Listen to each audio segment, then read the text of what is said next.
I'm waiting to rehearse for the cameras. Sitting at Jools' piano, playing.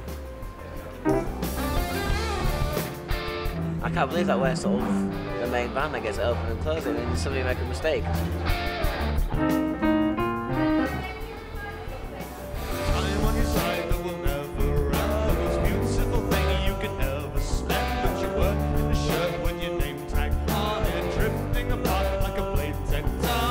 It's not just another TV show because it's one where we get to play live and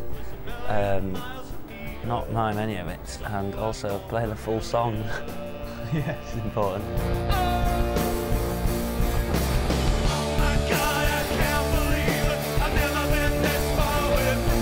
Tonight on Later, we're playing Oh My God, which was the second song we wrote. I think that's when we decided we were going to be, you know, good. We made a conscious decision to be good. So that's kind of about not wanting to settle down in jobs and what we were nearly going to have to do in order to keep the world off our backs. We started a long time ago, and we were playing in bands for years and years and years. So we've had like sort of 7 years of total rubbishness. And then the last year has been really massive. So, you know, we're happy, we're all over 25 and we have got level heads. I think and we take it as it comes, it's nice. The fact that we did carry on for 10 years, even through the down times, shows that we kind of always knew it was going to happen. So that's it, follow your dreams.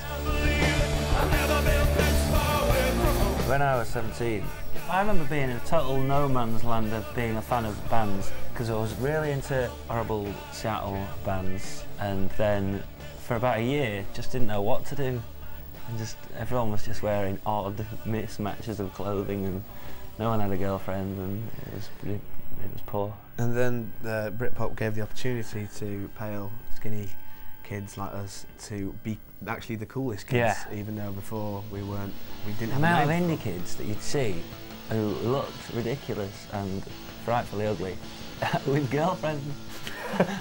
It's brilliant. Supergrass was quite inspirational because they were so young but wrote brilliant songs.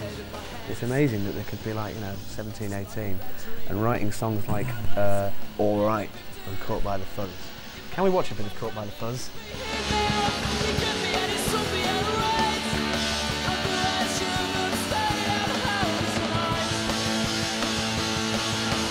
When I watch Later, I am usually interested mostly in the 5-piece indie band. You look on teletext and say... Supergrass, the Bavarian Nose Flute, the Cambridge Dog Orchestra. And Tom Waits. Tom Waits. And then, you know, you'd tune in and you'd watch Caught by the Fuzz and you'd be dancing around. And if your parents in the room, you'd go, look, that's what I am, Mum! That's me! That's who I am!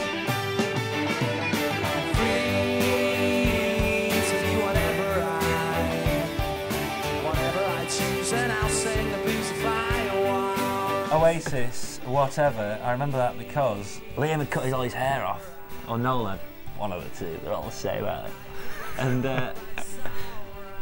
no, I think they both cut their hair off. Anyway, who cares? And gathering everyone in, look, whatever. And my mum just goes, that sounds just like the Beatles. It seems to me you always see what people want you to see. We take a lot of different things, like so lots of 70s stuff like Bowie and Roxy Music and The Clash and all that. Stuck it in there with all. It's just our brains, really. It's Kaiser Chiefs. You can't really hide from the influences because they're embedded deep in your brain, and you know, dancing every Friday night to Britpop must have rubbed off in some way. I've still got the t-shirts. They might be a bit tight now, but I still wear my t-shirts. Not too tight for him. Actually, too baggy.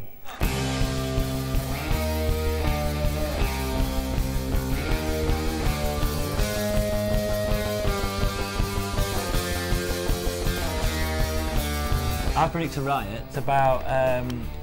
I used to DJ at a club in Leeds called the Cockpit, and Friday nights, and I used to drive back and get stopped by many people being unsociable and very drunk and violent, and because as in any city, not just because they hated my DJ, because they were outside another club. Because all the clubs shut at the same time, don't they? So you get streets full of lots of people who, if they haven't had sex with someone, they fight everyone. Yeah, including, that's just the girls.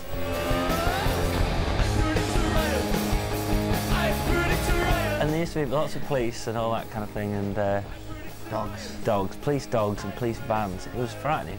Not if you're in a car, though. You just shuffle along like that. People are banging on windows. People are banging. People stop. People stop. And everyone thinks you're a taxi.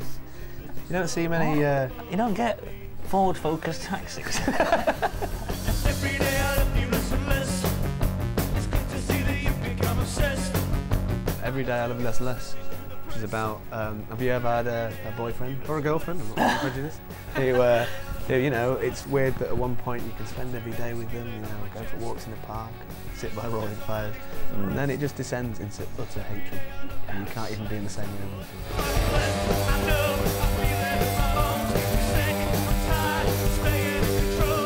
You got one? Yeah. What's her name? Laura. Laura. This one's for you, Laura. Sorry, I